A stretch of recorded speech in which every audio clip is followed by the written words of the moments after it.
If you have a difficulty in forming deep, meaningful relationships with people, this is a good video to watch, because I'm going to give you a proper framework from the flow state angle to help you get rid of this problem once and for all. My name is Sumit Chatterjee. I'm a flow state specialist to help you feel your best and perform your best. Let's get started today. So I got a question recently from somebody who's struggling to form deep, meaningful relationships with people. He finds himself delving into his own superficiality rather than his farsightedness, in a sense, of actually genuinely creating a beautiful narrative or a storyline for himself, a love story where he can start to thrive, you know? I honestly get this, man. Like, one of the things that you want to understand is that to form deep, meaningful connections, really what the core need is feeling understood. If you constantly feel misunderstood, you're gonna get into this pattern of, I'm not getting these deep, meaningful relationships in my life. So first of all, let's tackle this area in the most non-judgmental way possible. Let's hold space for the person and listen to them. By listening, active listening, you are actually picking up a lot more information. So one thing that I want to state around this is that oftentimes we don't understand how important a location plays to our ability to connect with others. Hey, we might be living at a place where people aren't our type of people, you know, just not our style or genre or personality of person. But you could always look at that like, again, like an experiment, right? Let me see what these people are about. Maybe let me not judge them based on the first appearance, and let me actually see if I can learn something from these people. What if I could? What if they could give me some datum that can change my entire life around? Because I've met people like that, right? Randomly in bookstores, randomly in these, cafes, randomly in art studios, just like, weird synchronistic encounters. But I wouldn't have got those if I hadn't given myself the opportunity to do so. You see, we can only pick up like 40 bits of information from people. But what if you're only picking up 4 as you're listening to them, and you're kind of zoning out, and you're getting into your own world, and you're allowing your own storylines to enmesh with how you think of them? I mean, personally, it's wild to me how everybody has a different idea of me, right? And of you. Everyone has a different opinion of you. Everybody has their own projection, their own insecurities, their own thing that is going on inside of them, and they'll project it onto you. This process of blending your world with their world is not an easy task by all means, because it means that you're going to have to remove the baggage and the filters through which you've been seeing thus far. So you've been looking from the lens of your past relationships. You've been looking from the lens of your money story. You've been looking from the lens of how you communicate. Because if she doesn't want to spend time with me, she's not going to be looking at my story. She's not going to be liking my posts. She's not going to be interacting or engaging with me in any way. If there is still interest alive, she's going to make that known. Okay? You just got to be more aware. Okay? Really let it seep in and let it reflect back to her. Obviously, if she's spewing negativity, you don't want that to seep in. Okay? That's not what I'm saying. But allow things that you do resonate with what she says, allow it to land. Okay, don't just let it kind of go in one ear and out the other, right? That's what a lot of guys do, is that, they're trying to listen, but they have their own hidden agenda, right? It's like, I want this thing, I want that thing out of her. Maybe she'll listen if I do this. What if I'm more chummy or alpha around this friend of hers? Then maybe she'll see that I'm the actual alpha male, and all these games are happening right in the background, right? This is not overt. Two people out in the open, they're not gonna get super sincere right on the spot and be like, I'm doing this to impress you. I'm noticing you trying to impress me, and I'm trying to get you to see that I actually don't need to be impressed, and in fact, you can just come up to me and say hi. Okay, but what if actually, right, like some kind of a weird lie detector, truth detector thing would just reveal our true, most honest thoughts, like a truth serum type shit, right? And what if it could actually reveal our honest, authentic thoughts of what we felt like in that moment, without fearing what? Judgment. That's really what it is, isn't it? You're fearing other people's judgment. What if there was no judgment? What if there was only self-judgment? And they're just a reminder of your self-judgment. Have you ever thought of it like that, right? So if they don't appreciate your career, right, it is a part of you that probably doesn't appreciate your career. That's why you're being triggered by that. Because if you really loved your career and, you were swell, like you were good, bro, right? I like my word. What are you talking about? Well, it's like it doesn't enter the equation. But if there is a little smidgen of doubt, so you basically allow a mustard seed of faith to replace your mustard seed of doubt, okay? A little faith is better than no faith at all. In whatever it is that you're doing, it's gonna poison the entire well, in a sense. You get what I mean? It is going to trickle in and poison drip over time. And this is what happens in a lot of relationships, and people close up their hearts from receiving good emotion, from receiving good energy, because there's always this suspicion or paranoia in the back of the mind, right? That I'm not good enough, that I can't serve to the greatest ability, and then, someone better is always going to come along. They're always going to go for the bigger, better deal, like these, red pill ideas or whatever. They skew a lot of men away from actually accessing their greatest gifts and their potential. Like right now, if you are not following your most core authentic purpose and career line, that other person, whoever that may be, in relation to you, relating to each other, they're going to sense that. And they're going to reflect that back to you. So you're not feeling good at work, but you're not verbalizing it. She's picking up some intuitive, like cosmic detective, right? The feminine is a cosmic detective, and she's revealing that back to you. Hey, are you sure you want to be in that managerial position, though? It's not that she's trying to take you away from the throne of you being a manager. She's questioning it because you're questioning it. You see?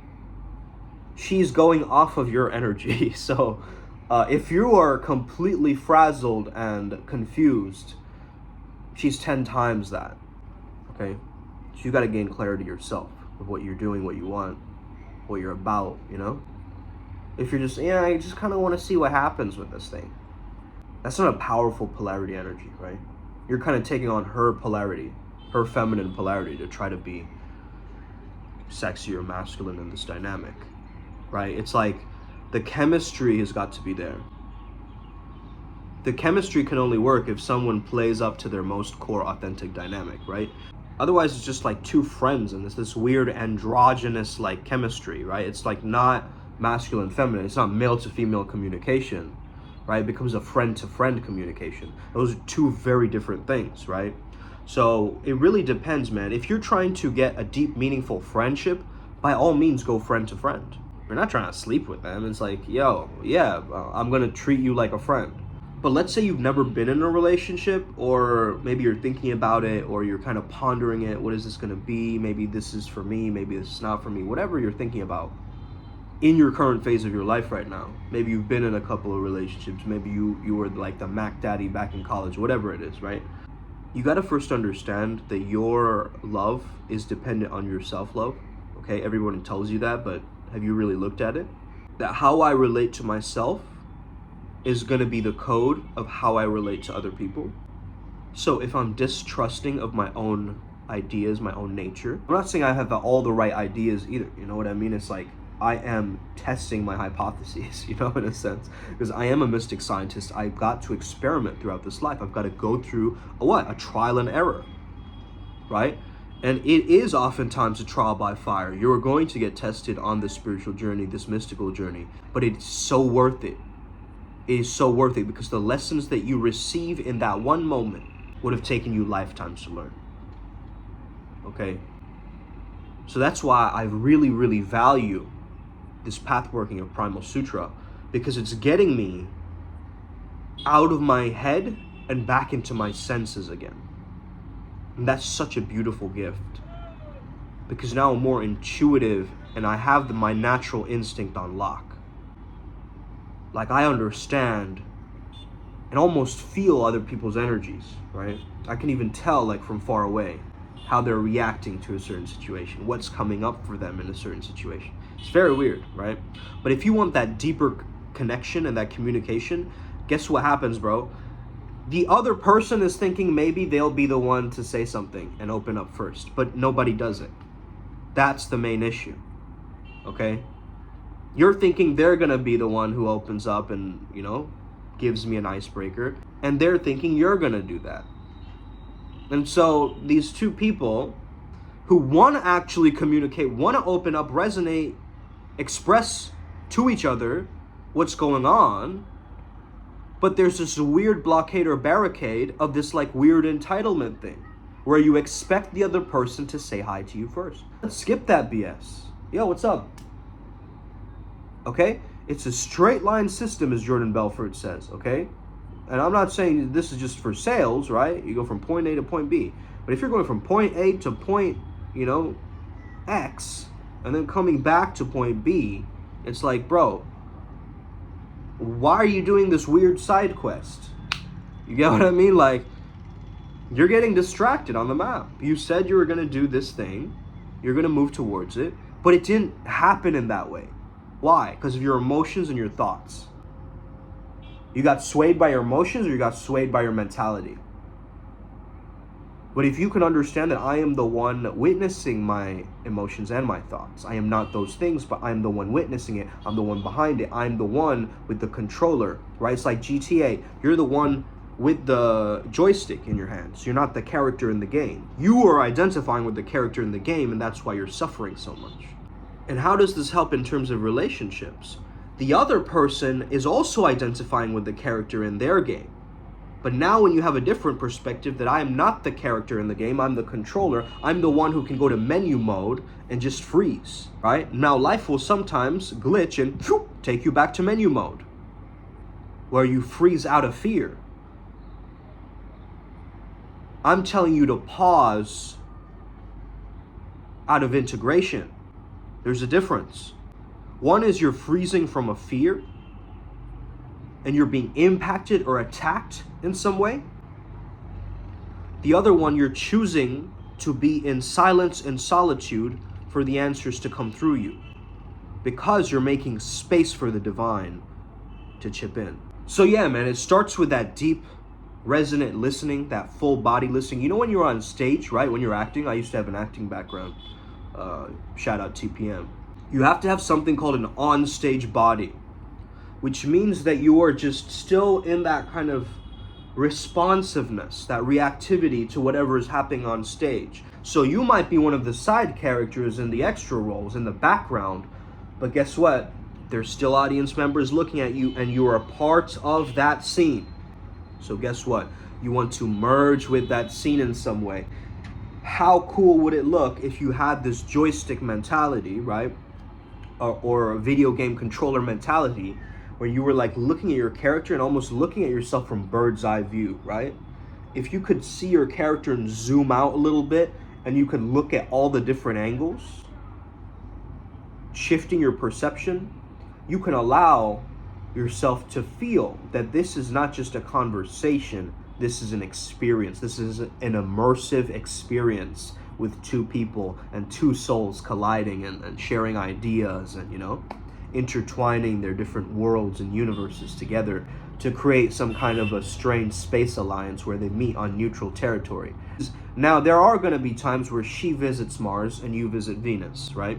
You go to her planet, maybe you meet her parents and vice versa. So there is going to be this kind of dance of these two different worlds. We got to understand, males and females are very, very different, okay, guys? Now, sometimes what might happen is something called a polarity flip, where she takes on more of a masculine role, you take on more of a feminine role. And again, that comes through attachment style, trauma, you know, different things that happen. Say that you stop leading the relationship, you stop being a man. She will start to feel unsafe in that dynamic of that relationship, so she will take on a more masculine role. To act, it's her safety mechanism, okay? Man, I give all this great advice to people, you know? And as a coach, I'm not supposed to actually give advice, you know? And in my coaching sessions, I'm saying it's like you get yourself to your own conclusion of the answer. It's not really like you're there to guide them. Like a lot of life coaches, they become advice givers and like guides, whereas actual coaching is humanistic. It's like, you know, you allow the person to get to their own conclusions. You don't give them advice. So what I do is I give my coachees resources at the end, So I do provide that assistance and that support from my own unique perspective. And I never tell them that, like, this is your homework. This is something for you to discover and explore. And if it helps you like it did on my path, great. If not, move on. Let's try something else next week, okay? There's something in reality transurfing that you call a pendulum, okay? Now, a pendulum is kind of a reality that you get swept up in. I'm kind of simplifying it. You can obviously read the chapter, Vadim Zealand, 78 Days to Reality Transurfing. That's the kind of practical model for this. But understanding that, God is the director, the actor, the scene, the everything, all this entire movie is that essence, that source, that origin point. And we are one of these like lenses through which we experience that oneness. These pendulums that happen, some person might be in their own pendulum with a conversation, right? And if you allow yourself to get swept up in their world and their reality, they're now in control of the pendulum. But when you create a pattern interrupt, right? Like you're in an interview and you ask the interviewer a question, right? It just throws them off. They go, what? Okay, this person is different, right? You've now taken control of the pendulum swing. So that's when you stop being effect and start being cause in that moment, where you actually maintain that equilibrium point. You see, and as a flow Jedi, you have to know how to break people out of their weird pendulums sometimes. Because they're going to go into their own head about things and kind of be like, swaying back and forth between these two negative concepts, thinking that one is more positive, but they're both, going to bring negative consequences. And if you allow that pendulum to swing and happen, they're going to destroy themselves. So what do? You give them the awareness that this pendulum is happening. You're swinging from these thoughts, right? Again, you don't blatantly point it out to them, but you allow them to see what is actually going on underneath the surface. You get them to question their own reality, okay? And a lot of people's nervous system needs to be spiked up full of all these neurochemicals. So maybe you have been overstimulating your mind and you're just like, man, can't we just chill one day? Like, why do we always have to do things? Like, what? You're feeling like slowing down, right? Because the connection isn't resonating. It's like someone's might be at a different speed to you, okay? I find it very concerning that if you're a guy and you're not hanging around male friends and only females, it's not going to be a good look for you, okay? And if you're a woman only going with guy friends, there's something off, okay? There's something off. You need both genders. You need your own gender to resonate ideas back and actually have ideas around masculinity, femininity that are healthy dynamics, healthy interpersonal heterosexual dynamics, just pure understanding of that. But now if you're growing up around girls and if you're just like, raised by a single mom or whatever, right? Only around a family of girls, like you have sisters and a mom and your dad wasn't really around. Now you have all of this feminine energy leading you. And it's no wonder that you can't lead in the relationship because you are familiar with that previous dynamic of these women leading you. Just like your mom was leading you when you were growing up, okay? So now you got to take that little bit of sissiness and you got to blast through it, man. You got to get yourself more active. You got to find masculine role models and mentors who are there to teach you and guide you along this pathway. Hey, maybe your father wasn't around. You can always connect with the Heavenly Father, okay? Never think that, because that dad energy, I feel so protected by God right now, guys. It's unbelievable, bro. Like, unbelievable. It's surreal, my experience every day. The other day, I was like, I have all these clients in a row, right? I don't feel like doing it. Then I just tuned into God's energy. And I felt this dad's encouragement. Like, son, you've done this before. You've got this, right? I heard this, this very masculine, tough love sounding voice, like, go ahead and conquer the day, son. All will make sense soon. It was just like a boom, I don't know if you guys have ever felt this, but it's that voice of higher reason, that voice of divine truth, that fatherly essence that just pierces through your crown and just resonates at a pure heart. And once you can become heart-centered like that, you can take the, fantasy and all the storylines and the fabrication, you just bring it down to the heart and let it recycle, whatever is coming up. You can purify not only yourself, but your relationships. Forgive your mama, forgive your daddy, so God can forgive you. That's it. Deep, meaningful relationships will start to happen when you're more authentic with people. When you don't hold grudges against people. I'm a Scorpio, bro. I used to hold hella grudges, okay, for years and years, okay? But I noticed what that was doing to my system. That repression isn't healthy for anyone. It manifests through dis-ease and different things, It's not good for you.